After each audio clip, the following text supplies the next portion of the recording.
안녕하세요. 전세금을 못 받는 세입자가 늘었답니다.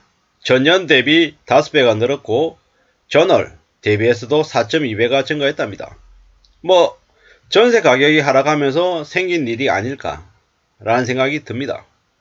매매 가격이 떨어지고 전세 가격이 떨어지고 세입자들은 지금 내가 살고 있는 가격이 주변 시세하고 비교했더니 1억, 2억, 3억이 낮아졌는데 그럼 옮겨야겠다. 이렇게 생각을 하는데 집주인들은 세입자들한테 돌려줄 돈이 없는 거예요.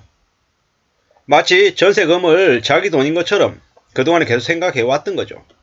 갭투기도 많이 했었고요. 집을 전세금을 이용해 가지고 집값이 5억, 전세 가격이 4억 이러면 1억을 들여서 집을 사놓는 거죠. 그렇게 해놓은 뒤에 전세금이 예를 들어서 4억에서 한 6억 되면 매매가도 덩달아서 같이 올라가니까 좀 이렇게 이득을 보는 경우가 많았죠. 그런 식으로 계속해서 사람들이 집을 2채, 3채, 5채, 7채 더 이상 늘렸다라는 거죠. 그러던 것들이 이제 최근에 와서 집값이 떨어지고 전세 가격이 떨어지니까 저런 문제가 생기는 거죠. 전세금 반환 소송이 늘어나고 사람들이 집주인과 세입자 간에 분쟁도 늘어나고 빨리 달라 그러고 이래저래 이제 난감한 상황들이 계속 벌어지는 거죠.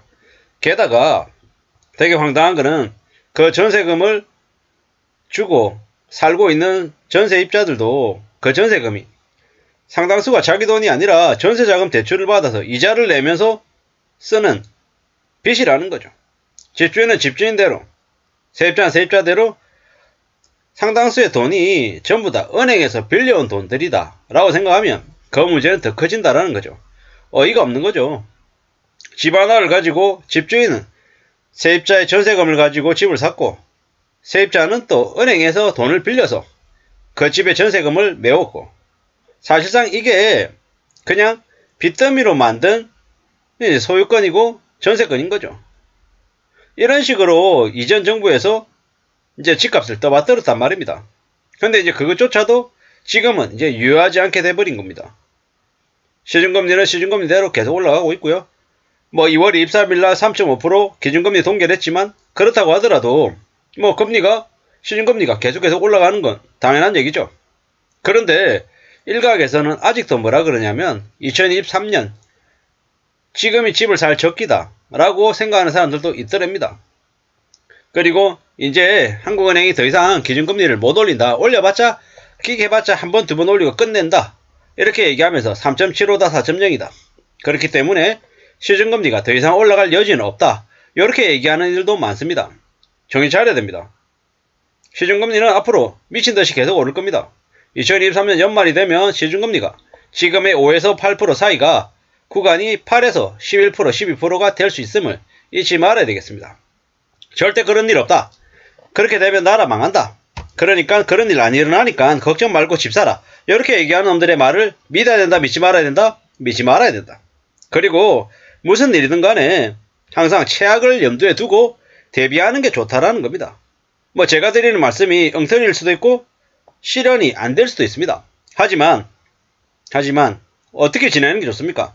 그러한 상황들을 최악에 이제 닥칠 수 있는 현실로 생각하고 그에 대해서 대응하는 게 좋겠다라는 겁니다. 앞으로 연말 되면 시중금리가 8%가 된다. 그렇게 생각하고 움직이면 어떻습니까? 그에 상응하는 대비책을 이제 가지면 그래도 그 힘들고 어려운 시기를 어떤 식으로든 대응할 수 있는 여지가 생기지 않겠냐라는 거죠. 대출이 5억이다. 이자가 지금 현재 5%다 라고 하면 1년에 부담해야 되는 이자만 거의 한 2,400, 2,500이잖아요. 그러면 그거를 어떻게 해야 됩니까? 줄이기 위해서 어떤 식으로든 방법을 강구해야죠. 그런 방법을 강구해야 된다라고 이제 말씀을 드리고 싶은 겁니다. 그냥 언론에서 아무 말 대단치 않은 전문가나 유튜버들의 말을 듣고 모든 것들을 결정하는 것만큼 위험한 게 없더라는 겁니다. 제가 하는 얘기에 마음이 안 들거나 안 맞다라고 생각하면 어떻게 하면 됩니까? 무시하면 됩니다. 그리고 조금이라도 의심스러운 부분이 있거나 아니면 미심쩍은 부분이 있다. 어떻게 하면 됩니까? 확인해 봐야죠. 확인을 해보라고 말씀을 드리는 거죠. 제가 하는 얘기는 무조건 맞고 남의 얘기는 무조건 틀리다. 이런 얘기를 하고 싶은 게 아닙니다. 전세금을 못 받은 사람들이 늘어나고 있다. 그러한 상황들이 이제 보여주는 시그널, 이유가 있을 거 아닙니까? 그러한 것들을 좀 감안하고 움직여야 된다는 말씀을 드리고 싶은 겁니다. 나도 언제든지 전세금을 못 돌려받을 수 있다. 그럼 어떻게 해야 되지? 어떤 대응, 대비를 해야 되지? 이런 생각으로 이어지는 게 필요하다라는 거죠. 그러려면 상황들을 파악해야 되는 거고요. 뭐 이래저래 내 스스로 내가 직접 알아보고 둘러보고 파악하고 이러다 보면은 그래도 조금씩은 길이 열리지 않겠냐라는 겁니다. 지금도 부동산 실거래가 시스템을 악용해서 거래 조작을 하는 놈들이 늘고 있습니다. 그럼에도 불구하고 그들이 제대로 된 처벌을 받냐? 제대로 처벌받지 않습니다. 그렇기 때문에 더욱더 이러한 일들이 계속해서 벌어집니다.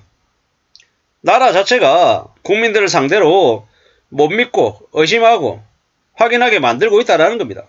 그런 상황에서 이러한 전세금 못 돌려받은 세입자가 늘었다라고 하는 이런 뉴스들을 어떻게 봐야겠습니까? 우려하면서 사실관계 확인하고 정말인지 알아봐야죠. 뭐 요새는 주변 사람들하고 말을 조금만 섞어봐도 지금의 상황이 얼마나 심상치 않은지를 알 수 있더라고요. 삼성전자를 이제 납품처로 삼고 있는 중소기업들 납품 단가를 20% 낮추라는 오더를 받았대요. 그걸 맞추려고 하니까 어떻게 해야 됩니까? 당장 인력들을 내보내야 되고 퀄리티 낮춰야 되고 쌩 난리죠. 뭐 그런 일만 있냐고요. 잠실의 아파트 30평대 아파트를 18억 19억을 주고 샀답니다. 대출이 11억이라고 하고 12억이라고 하는데 에이 설마 그럴 리 없다.